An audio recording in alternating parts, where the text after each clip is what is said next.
I want to say thank you for those of you that maybe joined us live. I know we were running just, okay, we're not on. Okay, thank you for those of you that are joining us live. We were running just a little bit behind because of business meetings. So if you're watching it live, that's the reason why, or maybe you're watching at a later time. But we're so thankful that you're being a part of our Wednesday evening Bible study.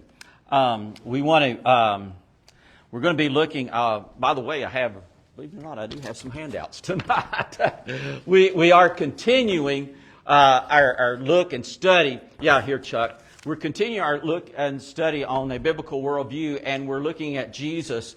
We've kind of landed on just looking at Him, and I know this is, as Pastor Tim was talking about it, he said, how do you get Jesus in one chapter, in one sermon? Now, what I did on the handout, I have given you what I talked about, an outline from Jesus as being the bread of life. What we're looking at the I ams as we're going through here. The I ams found in John, in the book of John. In John chapter 6, we looked at Jesus said, I am the bread of life. Now, we're going to move, and that's on the outline that would have kind of captured some of last week's and the couple of weeks that we hung out on that. But now we come to another I am that we find in John chapter 8. In John chapter 8, I want to set the stage or give the setting for John chapter 8. And this is a very familiar passage to all of us. I'm sure all of us are again, as I said, familiar with this. And it's one that we've heard about, but hopefully I'm going to shed some light on this just a little bit, because as I was listening to some things the other day, listening to a person teach on this, and they brought something out that I hadn't connected the dots to, and it was very interesting. So I want to bring some thoughts out here with that. But just to set the stage, John chapter 8, verse 1 and following. And Jesus went to the Mount of Olives, and now early in the morning he came again into the temple. And all the people came to him, and he sat down and taught them. So get the picture. He's at the temple, he's teaching, and the crowd, we don't know how many there, it just said there was a crowd of people there. And as he is teaching, he is interrupted. It says, then the scribes and the Pharisees brought to him a woman caught in adultery. And when they had set her in the midst, they said to him, Teacher, this woman was caught in an adultery, in the very act. Notice John wants us to be sure and get the fact that they were caught in the very act of adultery. Now Moses in the law commanded us that such should be stoned. But what do you say? Oh, this they said, testing him, that they might have something of which to accuse him. But Jesus stooped down and wrote on the ground with his finger, as though he did not hear. So when they continued asking him, he raised himself up and said to them, He who is without sin among you, let him throw a stone at her first. And again, he stooped down and wrote on the ground. Then those who heard it, being convicted by their conscience, went out one by one, beginning with the oldest even to the last. And Jesus was left alone, and the woman standing in the midst. And then when Jesus had raised himself up and saw no one but the woman, he said to her, Woman, where are there accusers of yours? Has no one condemned you? And Jesus said, No one, Lord. And Jesus said to her, Neither do I condemn you. Go and sin no more. And then Jesus spoke to them, the people here, and those that were left, again saying, I am the light of the world. He who follows me shall not walk in darkness, but have light of itself. There was a darkness that we might see right here, but let's unpack what is happening here. Now, the context is a woman caught in adultery. What's missing in that puzzle? What's missing in that picture? There's something missing in that picture. Do you know what it is? That's right. It takes two, don't it? The guy is missing in this picture. And notice what else it said. It said, in the very act. So, as you look at that, the indication is that it was likely a setup. I think we could probably agree that it was likely a setup. These were the men who were the authority on the law. They knew what the law, that was their profession. The Pharisees and the scribes, it was they knew, they were to know what the law said on all this. Now, what's interesting is this. Them knowing the law, they left out a couple of things. In Leviticus chapter 20, and you see that in your notes there that I give you. In Leviticus chapter 20, notice what the law says. I'm going to read it, but I want you to hear what the law says. The law says this, that a man who commits adultery with another man's wife, he who commits adultery with his neighbor's wife, the adulterer and the adulteress shall be put to death. So these men who knew the law should have brought both the man and the woman there. Both of them deserve to be put to death. Deuteronomy chapter 22, verse 22 says this, if a man is found lying with a woman married to a husband, then both of them shall die, the man that lay with the woman and the woman. So you shall put away the evil from Israel. So these professionals who knew the law should have known, where's the man at? Why did they not bring the man? By law, he should die. We don't know. There's no indication, but from the implications that were made in that, it's obvious that very likely, I would say very likely, that it was a setup. Maybe that they made some kind of agreement, an arrangement with the man. And in that agreement or in that arrangement that they said, we will take care of you. Kind of like what the religious leaders did with the guards at the tomb of Jesus when they paid him off to say that his disciples came and take him away. So they may have likely made some sort of agreement. All we want to do is catch this woman, and we're going to take him, see if we can trip up Jesus. Now, again, according to the law, both the man and the woman should have been put to death. Now, if you go on down into verses 6 through 9, and you read verses 6 through 9, now, they've brought the woman. The Pharisees and scribes have brought the woman caught in the very act of adultery. Now, Jesus, as he recognizes, he sees through the curtains, he looks beyond the outside and sees that this is a test. And he reaches down, or he kneels down in the dirt as though he is ignoring them, and then begins to write on the door, or on the ground. They're not writing on the door. Bill just came through the door. That's why I said door. My mind. Bill came through the door. I said door. He walked through he wrote in the dirt. Then he got back up, and he stood there a moment, and then back down again and wrote in the dirt. This opens the door to many questions. Even though she was caught in the very act,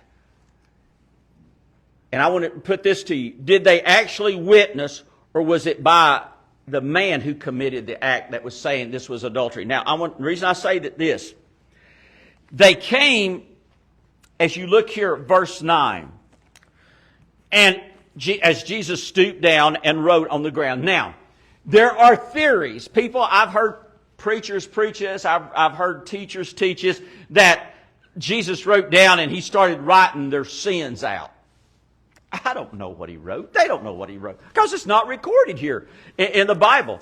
We don't know what he wrote. We can only, maybe some indication that he may have wrote something along with their sins. But notice verse 9. Then those who heard it, meaning the Pharisees and scribes, those around, being convicted by their conscience, went out one by one, beginning with the oldest even to the last. And Jesus was left alone, and the woman standing with him. Now, the law, and they are professionals when it comes to the law. And here's the kicker that I wasn't aware of, but it's found in Deuteronomy chapter 17, verses 6 and 7, then Deuteronomy chapter 19, verses 16 through 19. Something I wasn't aware of. I just hadn't connected the dots. But when an accusation was made, as in this case here, the one making the accusation, the one who brought the accusation, who made the accusing, had to be by law the first one to throw the rock, the stone. Deuteronomy chapter 17, verse 16 through 17. Whoever is deserving of death shall be put to death on the testimony of 2 or 3 witnesses. Did they have 2 or 3 witnesses, or just one? He shall not be put to death on the testimony of 1 witness. So, was there only one that witnessed that? And notice this, what it says in verse 7. The hands of the witness shall be the first hand against him to put him to death. So the ones that saw this adultery taking place, it had to be 2, they were to be the first ones to throw the rock. Couldn't be just one, they had to be 2, according to the law. And these were professionals, by the way. They should have known this. And so you shall put away evil among you. And the law says that if someone gives a false witness, this is what the law. If in that group of people, if someone is not telling the truth, there's consequences for them as well. In Deuteronomy chapter 19, verses 16 through 19, this is what it says.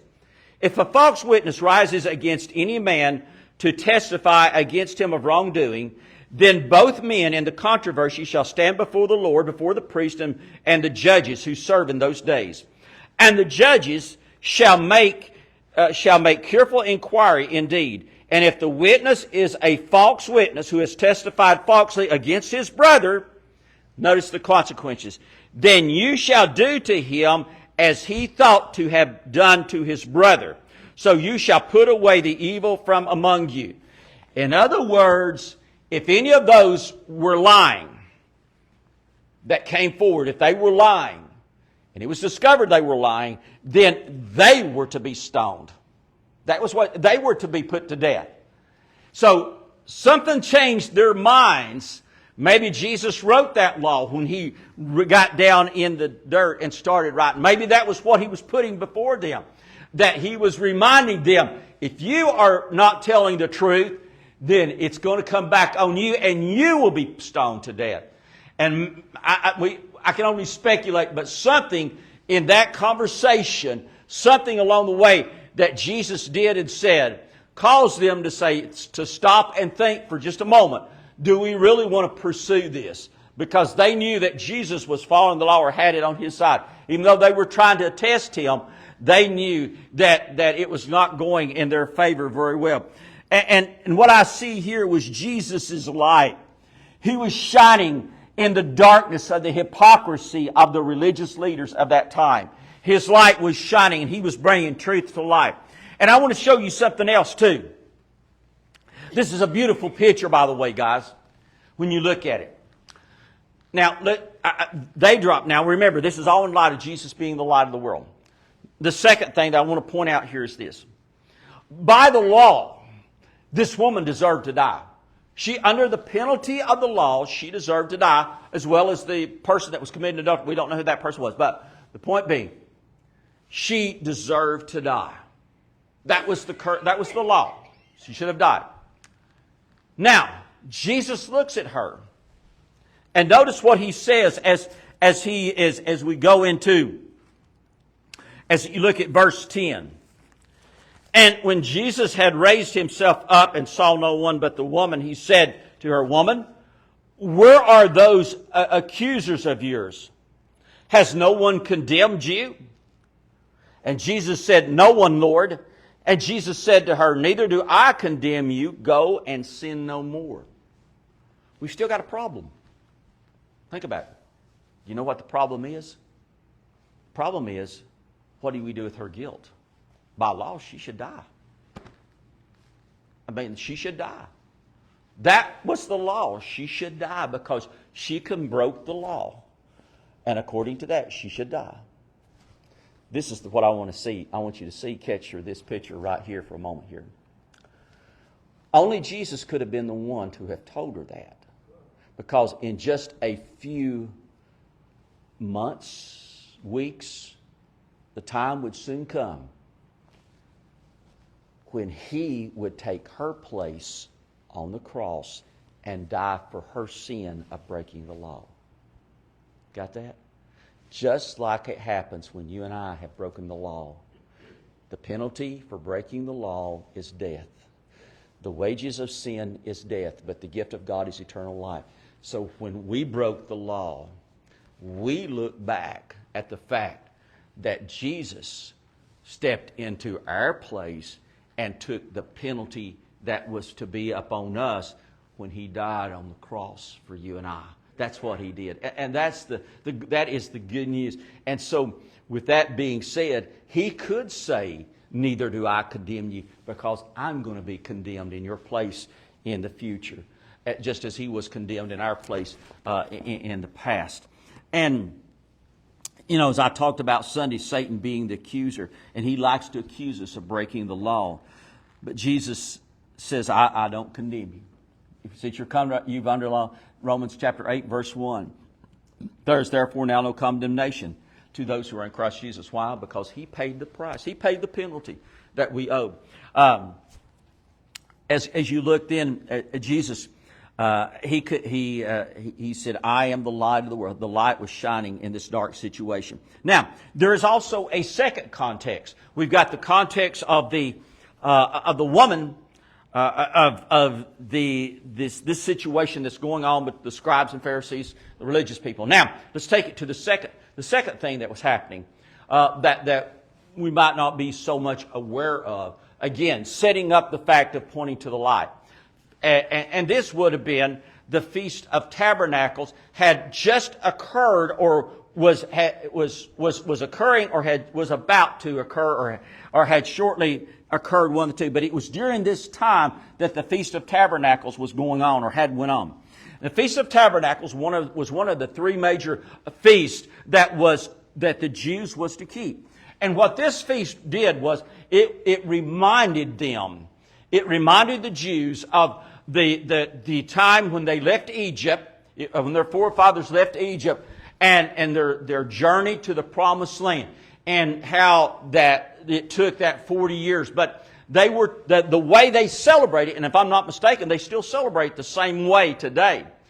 They would leave their homes and they would go into makeshift shelters as a way of celebrating that. They would go into temporary type shelters. Some I've even heard would go in, kind of live in cardboard type settings for them. And it was to remind them of the temporary shelters that their forefathers went through or had as they were leaving from down in Egypt, going to the Promised Land, and as they wandered in the wilderness. Also, the Feast of Tabernacles, during that time, again, it was to remind them how God had provided food for them, how God had provided water for them, how God had gave them guidance through that time. Now, something else is interesting when you think about the Feast of Tabernacle too. During the celebration of this Feast of Tabernacles, that in the temple, large lamps were lit. Large lamps were lit. Now, why would they light these large lamps? Why? Because if you'll remember, what was it that led the children of Israel out of Egypt going to the Promised Land? It was they had a pillar of fire by night. And what was it, in the daytime? I can't remember right offhand. Somebody remember in the daytime? It was a pillar of fire at night, and then in the daytime, my mind just went blank. What was it? A cloud. Yeah. I started to say cloud, but I don't know if I'm positive on that. But the pillar of fire, these large lamps represented the pillar of fire that guided them through the wilderness. So, as you look at this just even closer, That would have been going on. So that would have been the mindset. But also, too, it was a reminder, too, that that when Solomon dedicated the temple in 1 Samuel, or excuse me, in 2 Chronicles chapter 7, verse 1, when he dedicated the temple, that there was a fire, the presence, the Shekinah glory of God fell. And the fire fell. 2 Chronicles chapter 7, verse 1, fell in that temple. And that was representing the presence of God. The light of the fire, the Shekinah glory, all that light representing the presence of God was dwelling in there. And this Shekinah glory, the light, continued in that temple. But as Israel slowly rejected God, the Shekinah glory began to depart from the temple, as we read in Ezekiel chapter 10 and verse 18. Now, as Jesus stands before His people, the Jews, God's people, what He is saying is that God's light has begun to recline. He was declaring that the light, that He was the light of the world, and that God had now reappeared to His people. Dr. David Jeremiah said, God's Shekinah glory had come to fulfill the hearts of God's people. Now, what is the purpose of light? I want to give you some things through here that I was thinking of, and just as you think about light and the critical part of light. And this is no way all-inclusive. When I'm thinking about Jesus being the light of the world, this was some thoughts that I came up with. First of all, light brings hope. Light brings hope. And what I'm thinking of when you think about the light brings hope. If an individual is, and I don't know, maybe some of you have, I don't know. But if you were ever lost in the mountains or in the lake at night and you got turned around and you couldn't find where you were going, or in the mountain you got lost and it was at nighttime, that if you knew that someone was searching for you and was looking for you, then you would, maybe in the distance, you would see a light. And that light would bring hope, or maybe you're making your way out. But that light presented hope that, yes, someone is looking for me. Yes, I am found. As you look at there in Micah chapter 7, verse 8, it says, "Do not rejoice over me, my enemy. When I fall, I will rise. When I sit in darkness, the Lord will be a light to me." When I sit in darkness, the Lord will be a light to me. Psalms 36 and 9 says, "For with you is the fountain of light. In your light, we see light." And in Psalms 27 and 1, "The Lord is my light and my salvation. Whom shall I fear? The Lord is the strength of my life. Of whom shall we be afraid?"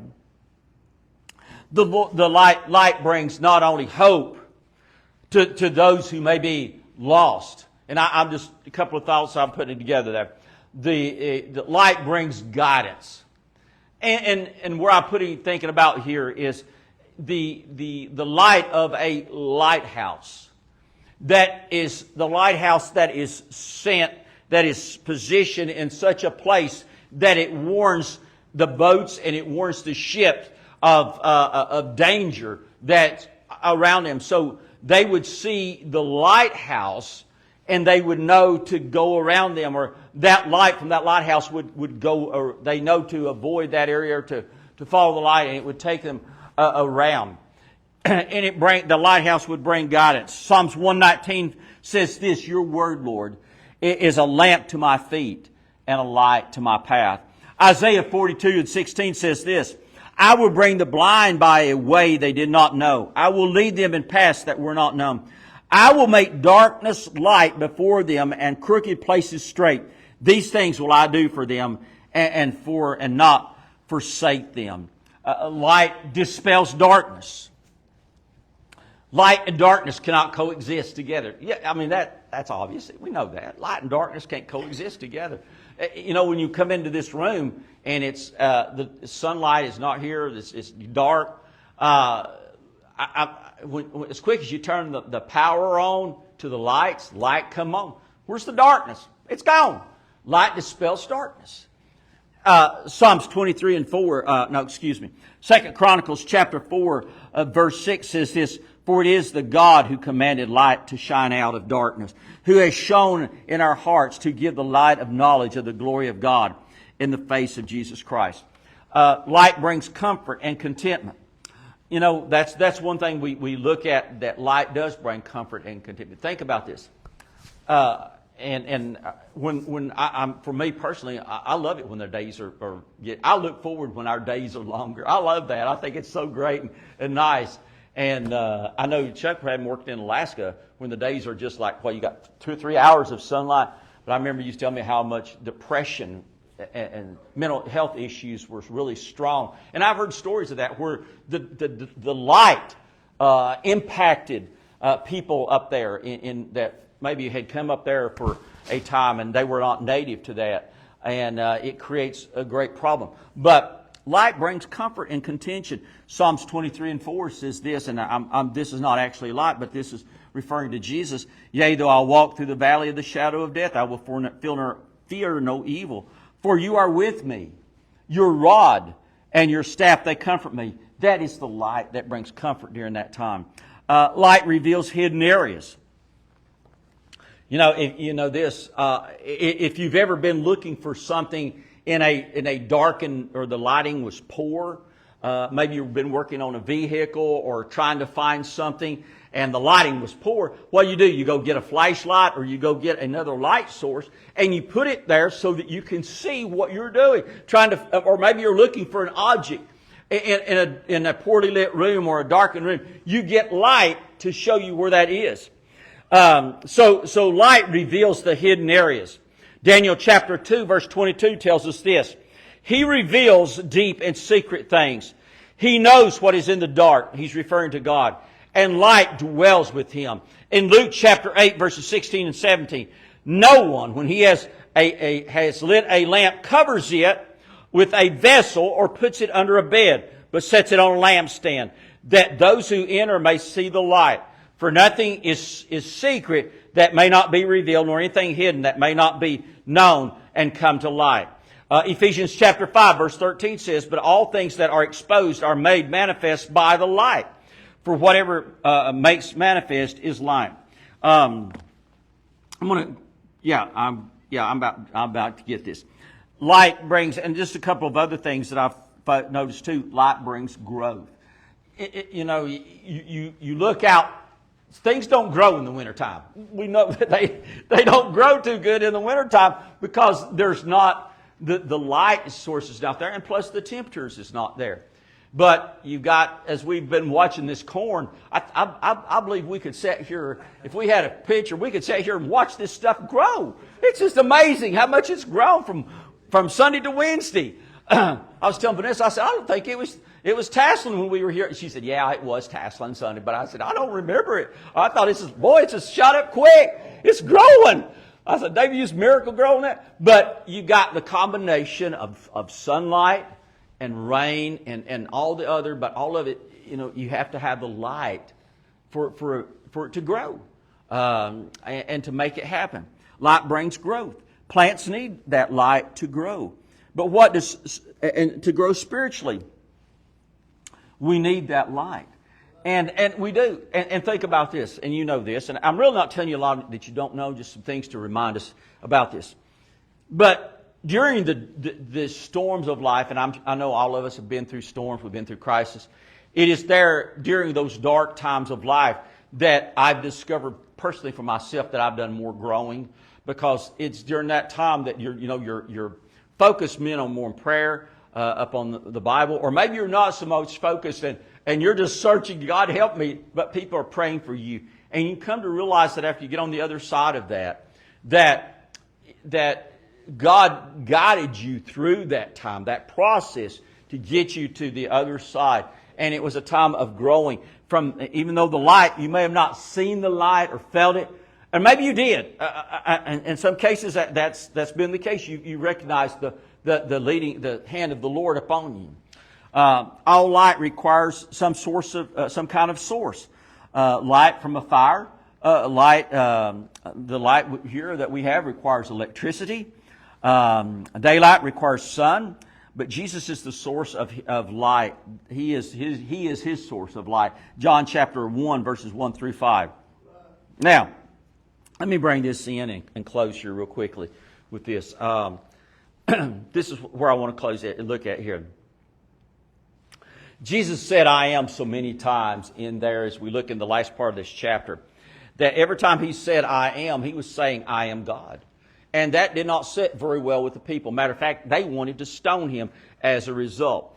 A person will either submit themselves to Jesus' lordship or try to find a way to eliminate him and eliminate even hearing anything about him. Down through the centuries of time, people have tried to eliminate God. They've tried to eliminate the Word of God. They've tried to eliminate. People are being persecuted today in other areas around the world right now. They're under extreme persecution. Why? Because someone is trying to eliminate the light that's in these people's lives. But they find out later that although those have only grown even more.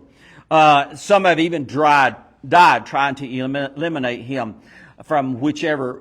From even hearing anything about the Word. They've tried to stomp out the Word, the Bible, but that light keeps shining. Now, one of the things I want to point out here, and I close with this.